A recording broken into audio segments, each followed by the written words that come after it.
My fiancée thought I didn't know about her secret profile where she met rich men. I created a fake account and booked a date. When she walked into the hotel room expecting a client, she found me and her parents sitting on the bed waiting for an explanation. I, 31 male, proposed to my fiancée 28, 6 months ago. We'd been together for 3 years. She said yes, cried happy tears, posted it all over social media. I thought we were building something real. 2 weeks ago, I was using her laptop to print something for work. Mine was dead. She was in the shower, no big deal. Printer wasn't responding, so I checked the print queue. That's when I saw it. A PDF receipt from a website called Elite Arrangements. Clicked it without thinking. My fiancée's profile, professional photos I'd never seen. A bio describing her as sophisticated, available for upscale companionship. Rates listed, $800 for dinner dates, $2,500 for overnight arrangements. I sat there staring at the screen for maybe 10 minutes, just processing. The receipt was for a premium membership renewal. $299 a month. She'd been paying for this for over a year. Since before we got engaged. Checked the browser history. She'd been logging in regularly, had messages from various users, arrangements scheduled. The most recent was set for 3 days from now. I felt sick. Not angry yet, just hollow. Took screenshots of everything. The profile, the messages, the receipt, her scheduled dates. Emailed them all to myself. Cleared the browser history back to how it was. When she came out of the shower, I acted normal. Asked about her day. Kissed her goodnight. She had no idea. Spent the next 2 days digging. Created a burner email, made a fake profile on the site. Took me about $500 in membership fees and verification charges, but I got access. Found her profile, read through her reviews. Yes, reviews. Men rating their experiences with her. The comments made me want to throw up. But I kept reading, kept documenting, building my case. Then I did something that felt insane but also necessary. I booked her. Used my fake profile. Requested a dinner date followed by private time at a hotel. Offered $3,000. Specified this Friday night, 2 days before our scheduled engagement party that her parents were throwing for us. She accepted within an hour. The confirmation message was professional, detached. She sent me the hotel name and room number, said she was looking forward to meeting me. I had 3 days to plan, called her dad. We've always gotten along well. Asked if he and her mother could meet me Thursday evening for coffee. Said I had something important to discuss about the wedding. He sounded excited. Of course, we'd love to help with planning. Yeah, not exactly wedding planning. Booked the hotel room she'd specified for Friday night. Checked in early. Waited. Update 1. The confrontation Thursday evening. I met her parents at the coffee shop. They showed up smiling, ready to talk centerpieces and seating charts. Thanks for meeting me, I said. This isn't about wedding planning. I need to show you something, and I need you to trust me tomorrow night. Her mother's smile faded. What's wrong? I pulled out my phone, showed them the screenshots, her profile, the messages, the reviews. Her father's face went from confused to red to pale. Her mother started crying. When did you find this? Her father asked, voice shaking. Last week. I've spent the past few days verifying everything. It's real. She's been doing this for over a year. Does she know you know? No, and tomorrow night I'm going to confront her, but I need you both there.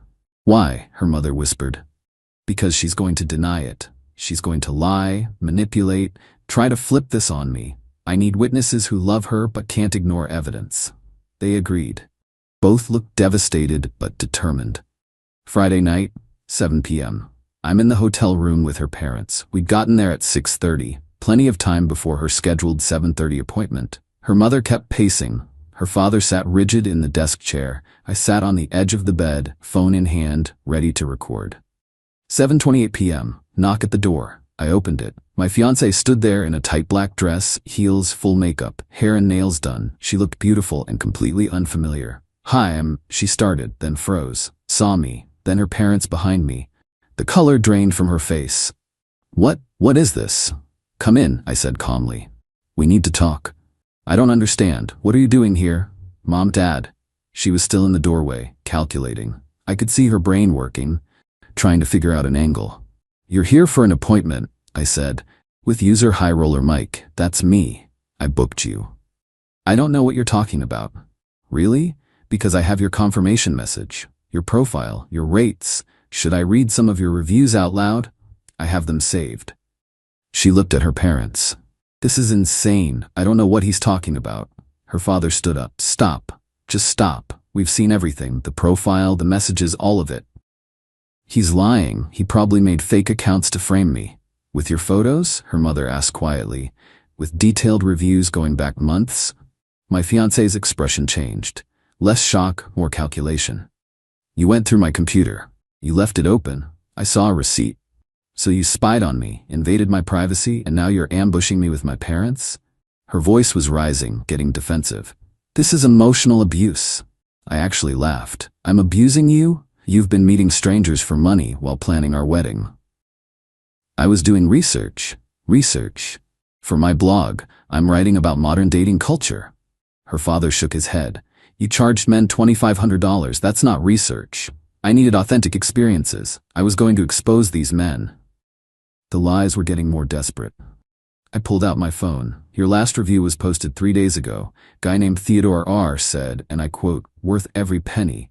Sweet, attentive, and discreet. Already booked another date. Those are fake. You replied to him, thanked him for the review, said you were looking forward to next time.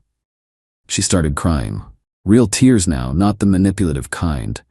You don't understand the pressure I'm under. Your salary is fine, but I have standards. I deserve nice things. There it was, the real reason. So you've been escorting because I don't make enough money? I didn't want to have to do this, but wedding costs, the dress I wanted, the honeymoon expectations. I told you we could do a simpler wedding. You insisted on the expensive venue. Because I deserve it, I'm supposed to just settle for some budget wedding? Her mother gasped. We're paying for the venue. Well, I wanted contributions for other things. The dress is $6,000. The honeymoon should be Bora Bora, not some cheap beach. Her father looked like he'd been slapped. So you decided to sell yourself? Don't say it like that. It's my body, my choice. You're all being so judgmental. You're engaged, her mother shouted. You were sleeping with other men while wearing his ring. It wasn't personal. It was transactional. It doesn't mean anything. I just stared at her. Did you actually just say that? That sleeping with other men for money doesn't count because it's transactional? Yes. God, you're all so closed-minded. I need you to leave, I said quietly. What? Get out. We're done. The engagement is off. You can't just... I absolutely can. You've been cheating on me. For money. For over a year. We're done. This is because you're insecure. You can't handle that I'm desirable. Her father grabbed her arm. Enough. Let's go. No, Dad, you don't understand. He's being controlling. This is financial abuse. He won't let me make my own money. You have a job, I said. A good one. You make $65K a year. This isn't about need.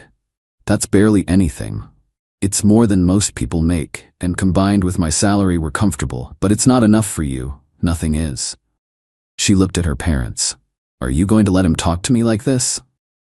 Her mother was crying. How could you do this? How could you lie to us, to him? We raised you better. Oh, please. You raised me to marry well and look pretty.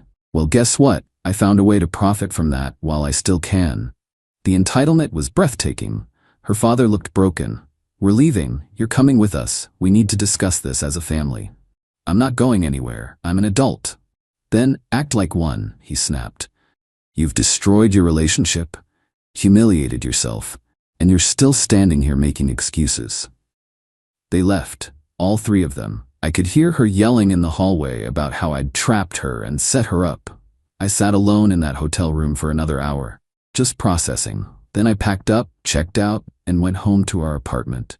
Started boxing her stuff. Update 2. The fallout. The engagement party was supposed to be Sunday. Saturday morning, her father called me. We've canceled everything. Told the venue there was a family emergency. Most people don't know yet what really happened. Thank you. I need to know. Are you going to tell people? Because she's already spinning a story. What story? That you called off the wedding because you're controlling. That you isolated her from friends. That you tracked her phone and went through her emails. Of course she was. I have proof. Screenshots, messages, her profile. I don't want to humiliate her publicly, but I'm not taking the blame for this.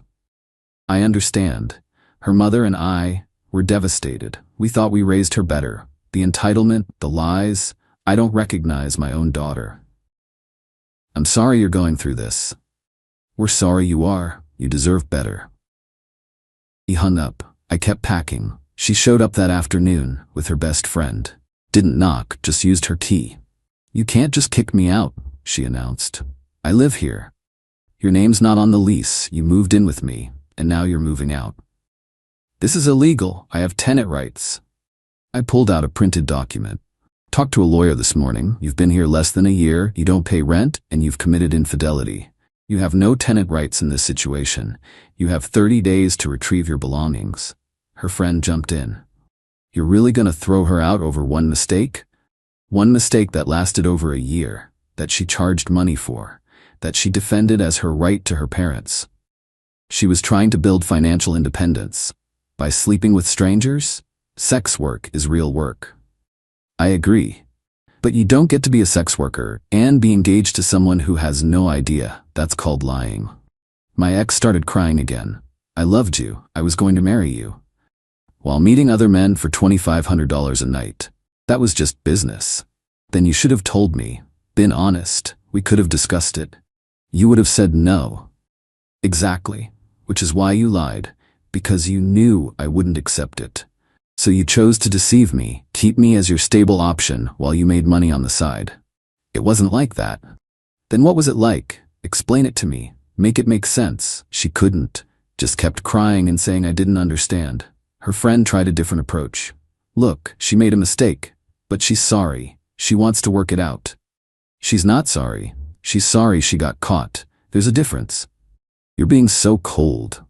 I'm being realistic. She's had 3 days to apologize, take responsibility, show any remorse. Instead, she's lied, blamed me, and accused me of abuse. That's who she is. They left eventually.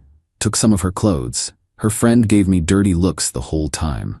Sunday, the day of the canceled engagement party, my phone started blowing up. Her version of events had gone wide. Mutual friends texting, "Dude, what happened? She says you called it off out of nowhere. She's saying you were controlling and jealous. Did you really go through her phone?"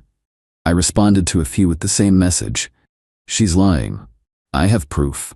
If she wants to tell people what really happened, she knows where to find me. Then her mother called. She's telling everyone you're abusive. We tried to stop her, but she won't listen. I'm so sorry. It's not your fault. We're gonna tell people the truth. Our friends, our family. We won't let her destroy your reputation. I appreciate that, but be prepared. She's going to be furious. She already is. Furious we took your side. We're not taking sides. We're acknowledging reality. Monday, things escalated. She'd posted on social media. Vague but pointed. When someone shows you their true colors, believe them. Sometimes the person you think you know is actually a stranger. Grateful for real friends who see through manipulation. Comments flooded in. Supportive messages. People asking what happened. She was eating up the attention. Her best friend posted too. Standing by my girl through her darkest hour. Abusers come in all forms. Trust your gut. I didn't respond, didn't engage, just kept documenting everything in case I needed it. Tuesday, a message from an unknown number. You're going to regret destroying her reputation. We know where you work. Screenshot. Sent to the lawyer. He advised filing a police report if it continued. Wednesday, her stuff was finally all packed. Her father came to pick it up. Looked exhausted. She's moved back home temporarily. Her mother and I are trying to get her into therapy, but she refuses, says we're all against her. I'm sorry. Stop apologizing. You didn't do this. She did. He paused. Can I ask you something? Sure. The hotel confrontation, was it too harsh? Her mother keeps questioning if we ambushed her. Would she have told the truth any other way? No. No, she wouldn't have. Then it wasn't too harsh, it was necessary. She was living a double life. Someone had to pull the curtain back. He nodded slowly. Thank you for showing us who she really is before you married her. Better now than after. He left with the last of her boxes. I changed the locks that night. Update 3. Final. It's been 5 weeks since the hotel room confrontation. Time for the final update because this story needs an ending. The social media thing got worse before it got better. My ex kept posting cryptic messages about narcissistic abuse and gaslighting. Her friend group rallied around her. Some of my friends started questioning me. I finally posted once. Just once. I've stayed quiet while false accusations have been made about my character. I won't post details because that would be cruel. But I have evidence of infidelity, deception, and lies that lasted over a year. I ended my engagement because I refused to marry someone who betrayed my trust repeatedly. That's not abuse, that's self-respect. Kept it vague, didn't mention the escort thing, didn't humiliate her publicly. The response was mixed. Some people got it, others doubled down on supporting her. Her parents, though, they came through. Her father made calls to family members. Explained what really happened, not the escort details, just that she'd been unfaithful, lied about it, and refused to take responsibility. Word spread. Her narrative started crumbling. People started asking questions she couldn't answer. 2 weeks ago, she tried one last play. Sent me a long email. Subject, I'm sorry. The email was 8 paragraphs, talked about how she'd been confused and overwhelmed by wedding pressure, said she never meant to hurt me, claimed she'd ended her profile and was getting help. Then the last paragraph, I think we can work through this if you're willing to forgive me. I still love you, I want to marry you, can we talk? I forwarded it to my lawyer. He replied, don't respond. She's building a paper trail for potential legal action or trying to get you to say something she can use against you. So I didn't respond, just archived it. Last week I heard through mutual friends that she'd started dating someone new. Some guy with money, already posting photos together, already talking about how he treats me the way I deserve. Good for her, I guess. She found someone who can afford her standards. Her parents called to apologize for her behavior. Again, I told them to stop apologizing for her choices. The weirdest part? The relief I feel. Yeah, it sucked. Yeah, I wasted 3 years and a ring, but I'm not married to her, don't have kids with her, didn't buy a house together. I dodged a tactical nuke. My apartment feels different now, lighter. I rearranged everything, got new furniture, repainted the bedroom, made it mine, started therapy too. Not because I'm destroyed, but because I want to understand how I missed the signs. What made me ignore red flags? How to trust better next time. The therapist asked if I regretted the hotel confrontation. If I thought it was too dramatic. No, I said. She would have lied to my face otherwise. Would have gaslit me into thinking I was crazy. She needed to be caught in the act, with witnesses, with no escape route. Do you feel guilty? About what? Involving her parents. The public humiliation. I didn't humiliate her publicly. I confronted her privately with people who loved her and needed to know the truth. She's the one who took it public with her lies. That's a healthy perspective. Is it? I don't know. Some days I feel fine. Other days I'm angry. Angry at the time wasted. The money spent on a ring. The dreams of a future that was built on lies. But mostly I feel lucky. Lucky I found out before the wedding. Before we had joint accounts and mortgages and kids. Before I was legally tied to someone who saw me as a backup plan. The engagement ring is sitting in my closet. Can't return it. Custom designed, non-refundable. Thought about pawning it, but that feels sad. Maybe I'll have the stone reset into something else someday. Or maybe I'll just keep it as an expensive reminder to trust my gut. People keep asking if I'll date again, if I'm ready, if I'm over her. Honestly, I'm over the version of her I thought I knew. The real her. The one who could lie for a year, charge men thousands of dollars while planning our wedding, then blame me for controlling her when caught. I was never dating her. I was dating a performance. So yeah, I'm over someone who never actually existed. Moving forward now, slowly, carefully, but forward. Last thing, someone asked if I have any advice for people who might be in similar situations. Here's what I learned. If something feels off, it probably is. If you find evidence of betrayal, don't confront immediately. Document everything first. If someone makes you feel crazy for having legitimate concerns, you're probably being gaslit. And if you catch them red-handed and they still lie, they're not worth saving. Also, involve people who matter. Witnesses, support systems. Don't try to handle it alone. I needed her parents there because she would have twisted everything otherwise. That's it. That's my story. Guy gets engaged, finds out fiancée is secretly escorting, sets up confrontation with her parents, ends engagement, deals with fallout, moves on. Not a Hollywood ending, just a realistic one. I'm good now, really. Single, living alone, working on myself. Some days are harder than others. But I'm not marrying someone who saw me as a safety net while she profited off other men. That's worth celebrating.